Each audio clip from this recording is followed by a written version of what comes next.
Hello my dear student. आपण आज photosynthesis chapter मधल्या बेटा डार्क रिएक्शनच्या संदर्भामध्ये चर्चा करणार आहोत. Let's start to discussing about the dark reaction. Dark means I think we should understand that dark means काळोख ना, अंधार ना, absence of light ना. yes, डायरेक्ट लाईट नाही, absence आहे. ओके बेटा. मग ही ब्लॅकमनने ही रिएक्शन केलेली आहे, सर्च केलेली आहे. चला तर मग विद्यार्थी मित्रांनो आपण जस्ट बघू, चर्चा करू या संदर्भामध्ये. चलो let's start dark reaction. So first of all, it is very necessary to understand that कि why we call it dark reaction. बाळांनो ह्याला डार्क रिएक्शन का म्हणायचं? Because that reaction does not require light. लाईटची गरज ह्या रिएक्शनला नाही, म्हणून ही डार्क रिएक्शन होय. नेक्स्ट, आता इथे लाइट इंडिपेंडेंट रिएक्शन असे म्हणू. Light independent. नंबर 2, ही कुठे घडते बेटा? ही घडते स्ट्रोमा मध्ये. स्ट्रोमा म्हणजे थायलाकॉइडच्या बाहेर. This entire structure is a chloroplast. In the chloroplast there is a sac like parallel structures are present. These are placed one above the other. एकमेकावर आहेत आणि मग त्यांना आम्ही ग्रॅना असे म्हणलोय. ओके ना, ग्रॅना. आणि दी इंडिव्हिज्युअल पार्ट ऑफ द ग्रॅना, ग्रॅनाचा एक स्वतंत्र एक जर भाग वेगळा काढला तर वी कॉल देम थायलाकॉइड. आपण त्यांना थायलाकॉइड असे म्हणतो. ओके ना बेटा? यस. आणि thylakoid is nothing but the double membrane structure. Double मेम्ब्रेनचं स्ट्रक्चर आहे. ओके बेटा? Outer membrane, inner membrane. चलो नेक्स्ट, काय होतं बघा, हे आपलं क्लोरोप्लास्टचं स्ट्रक्चर आहे. यस बेटा. In the thylakoid membrane light and H2O are entered during the process. Light आणि H2O, प्रकाश फोटोसिंथेसिस साठी. आणि number 2, raw material H2O are used. Okay बेटा. After getting the entry of light and H2O in the thylakoid, oxygen is released. Thylakoid मधून oxygen release होणार आणि हे सगळं घडणार लाइट रिएक्शन मध्ये. आता ऑक्सिजन रिलीज झाला and there is a 2 other important products are also produced. 2 अतिशय महत्त्वाचे प्रोडक्ट सुद्धा तयार झाले. एक प्रोडक्ट आहे बेटा ATP and the second product is NADPH. Okay बेटा? These are the very important type of the products are produced which is utilized again. ते पुन्हा वापरले जातात डार्क रिएक्शन मध्ये. किती गंमत आहे बघा बेटा. these 2 products are produced in the light reaction and they are used by the dark reaction. बर, लोकेशन काय? Light reaction takes place inside the thylakoid. Light reaction जी घडली, ज्या लाइट रिएक्शनने 1, 2, 3 प्रोडक्ट तयार केले थायलाकॉइडच्या मध्ये, त्या प्रोडक्ट पैकी 2 प्रोडक्टचा वापर ATP and NADPH are used by the dark reaction in the stroma. म्हणजे आता डोक्यात आलं आपल्या सर्वांच्या, डार्क रिएक्शनचं लोकेशन किंवा डार्क रिएक्शन जिथं घडते ती जागा म्हणजे स्ट्रोमा रिजन होय. स्ट्रोमा रिजन होय. फक्त काय नाही, थायलाकॉइडच्या बाहेर स्ट्रोमा मध्ये. ओके बेटा, बघू. लाइट रिएक्शनचे प्रोडक्ट आहेत ATP and NADPH. that products are used in the dark reaction for the reduction of the CO2 and glucose is formed. बघा किती छान बोललोय आपण. by using the assimilatory power. In the last video section we will discuss about the ATP and NADPH formation. According to the Arnon नावाचे scientist होते, त्यांनी म्हणले की these are the assimilatory power. assimilatory power आहेत ते कोण? These two product. The ATP provides the energy and NADPH act as a reducing agent. Reducing म्हणजे काय बेटा? जो हायड्रोजन आहे तो डोनेट करणार आहे ते, म्हणून समोरचा ज्याला डोनेट करतील तो रेड्यूस होत असतो. ओके बेटा, म्हणून याचा उपयोग रेड्यूसिंग सबस्टन्स म्हणून होतो. and these two are combinedly reduced the CO2 आणि हे CO2 ला रेड्यूस करतात. आता मी बोललोय की that H hydrogen is added into the CO2.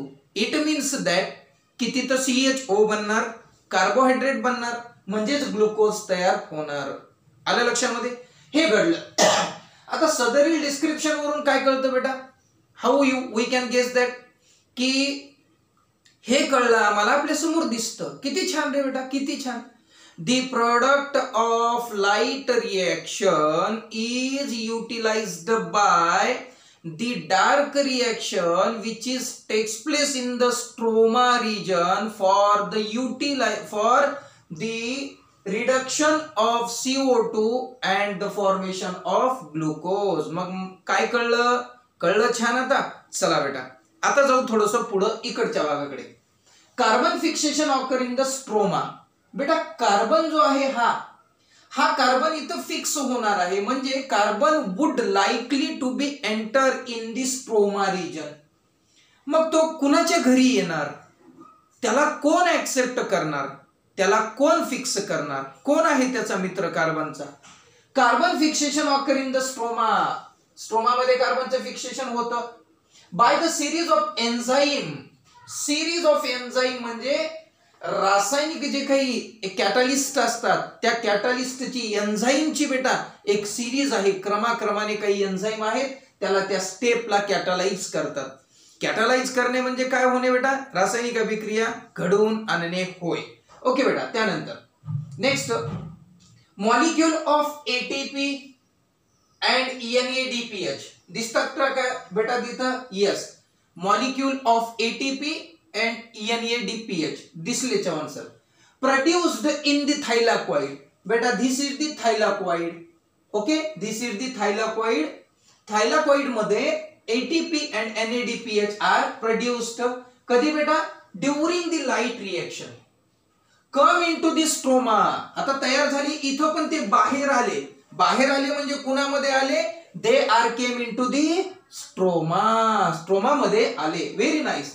Where जिथे कार्बोहायड्रेट आर सिंथेसाइज्ड.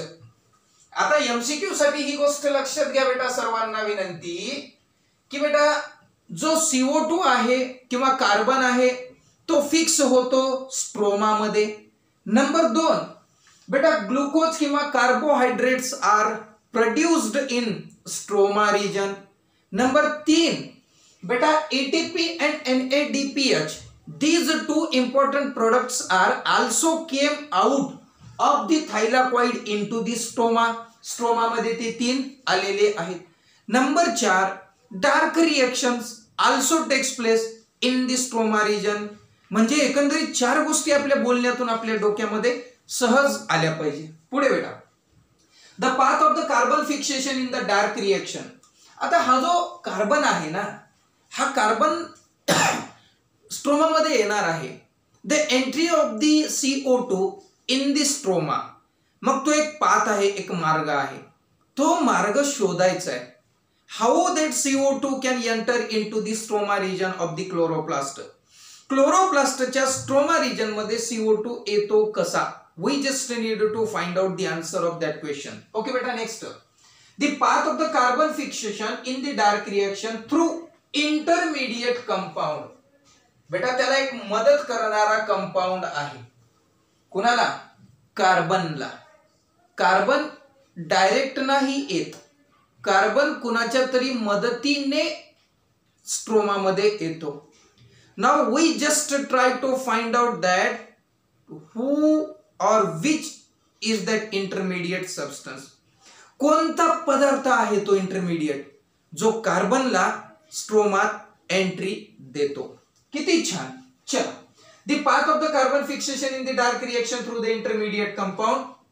आणि त्या इंटरमिडिएट कंपाऊंडने कार्बनला एंट्री दिल्यामुळे leading to the formation of sugar आणि स्टार्च. आणि मग तिथं काय तयार झालं बेटा? स्टार्च आणि शुगर ह्या दोन गोष्टी तयार झालेल्या आहेत. कारण कार्बन मध्ये यावा लागतो बदल, CO2 आतमध्ये येणं गरजेचं आहे. जर CO2 आतमध्ये नाही आला तर स्टार्च आणि शुगर तयार होणार नाही. मग CO2 ला आतमध्ये यायचे तर कुणाच्या तरी परवानगीने यायचे. CO2 ला आतमध्ये आल्यावर कुणीतरी घ्यायचे. मग तो कोण आहे CO2 ला एंट्री देणारा? चलो बेटा, next was worked out by the Kelvin आणि बेन्सन and their co-worker. मग कुणी अभ्यास केला? हा अभ्यास केला तिघांनी.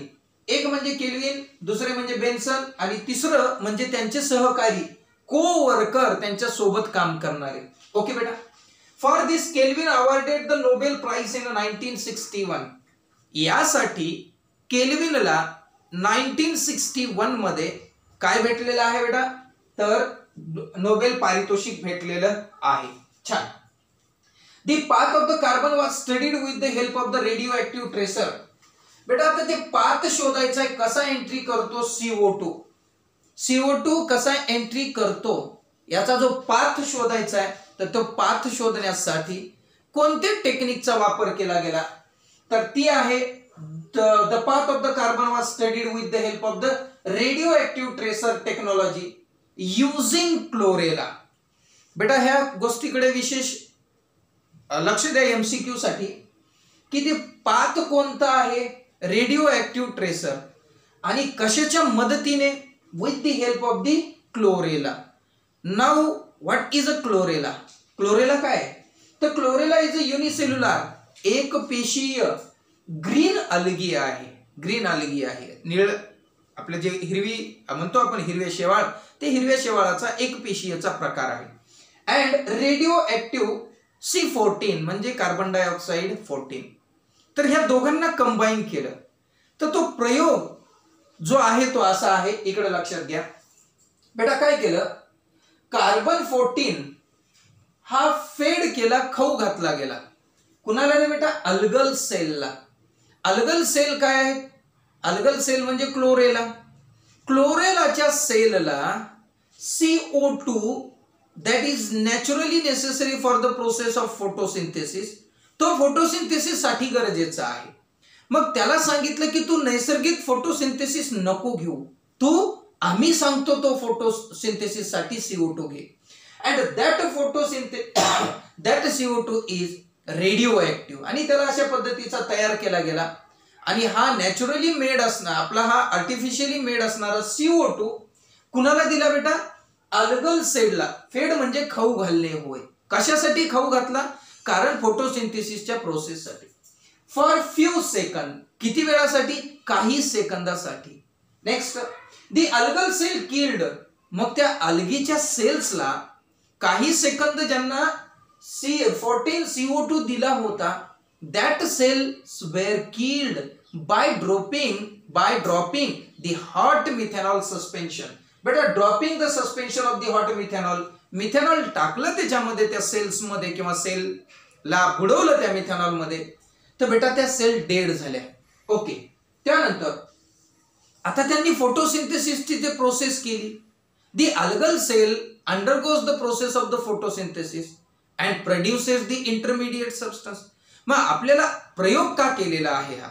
We just try to find out the intermediate substance कोणता आहे जो एंट्री देतो कुणाला? CO2 ला. We just try to find out that intermediate substance.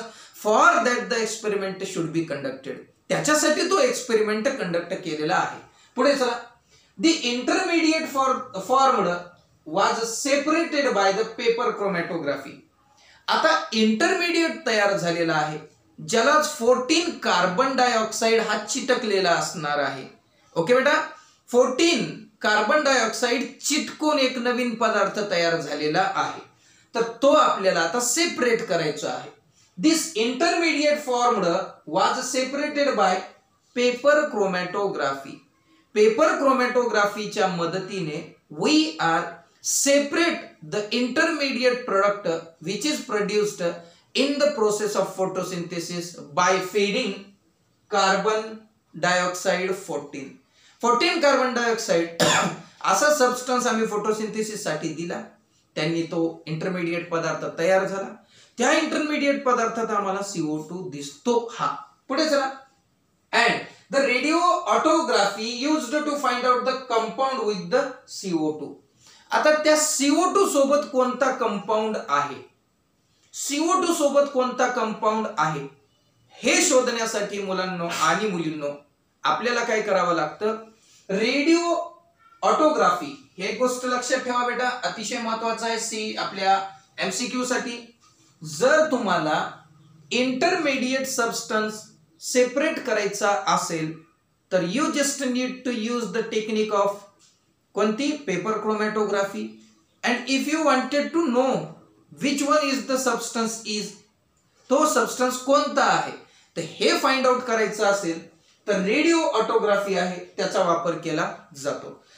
त्यानंतर बेटा नेक्स्ट, आता radio active tracer technique using the Chlorella unicellular green alga आहे आणि रेडिओ ऍक्टिव्ह 14 याला एकत्र केलं. With the help of the radio active कार्बनच्या माध्यमाने it become possible to trace the intermediate.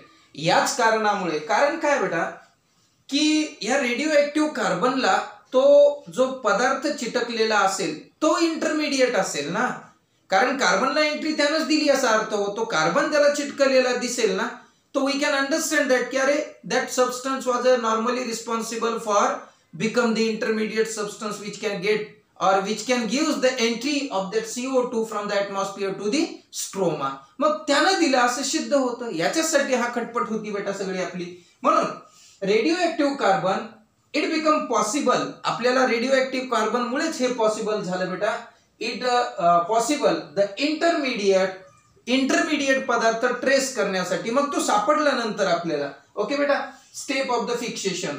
चला त्याच्यानंतर आता काय आहे, तर आता याच्यामध्ये आपण याला केल्विन सायकल असे सुद्धा म्हणतात. का बेटा, कारण केल्विन ही सगळं शोधलेलं आहे. याला C3 सायकल असे सुद्धा म्हणतो, कारण फर्स्ट स्टेबल कंपाऊंड जो आहे, आता पुढे बघणार आहोत आपण, पुढच्या भागामध्ये नक्कीच आपल्याला या संदर्भातली माहिती मिळवता येईल. आता काय आहे, various steps are involve in the dark reaction. Dark reaction मध्ये वेगवेगळ्या स्टेप्स आहेत.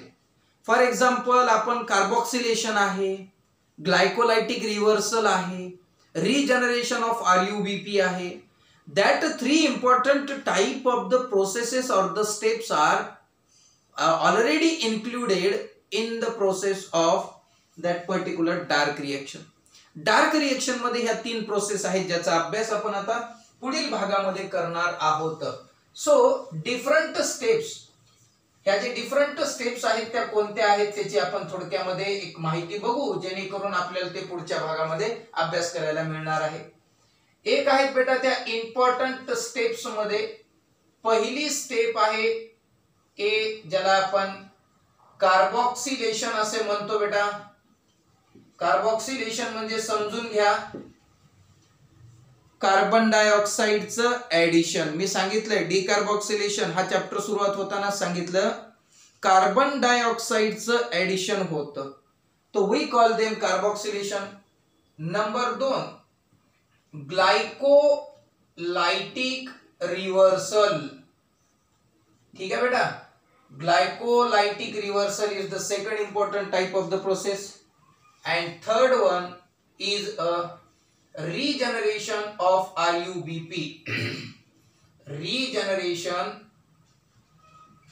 of RUBP, हाच तर RUBP आहे जो इंटरमिडिएट सबस्टन्स आहे. ठीक आहे बेटा, आता या गोष्टीची चर्चा आपल्याला नेक्स्ट व्हिडिओ सेक्शन मध्ये करायची आहे. तोपर्यंत आपण हा व्हिडिओ क्लिअरली ऑब्झर्व करा, क्लिअरली बघा. याच्यातले काही जर समजा कुठल्याही प्रकारची अडचण असेल तर मी नेहमी सांगतो त्या पद्धतीनं आपल्याला व्हॉट्सअपवर मला संपर्क करायचा आहे आणि ह्या संदर्भातली काही अडचण असेल तर ती नक्कीच मी सोडवण्याचा प्रयत्न करतो. तर तोपर्यंत आपल्या सर्वांना good bye. God bless you all and काळजी घ्या बेटा. नमस्कार.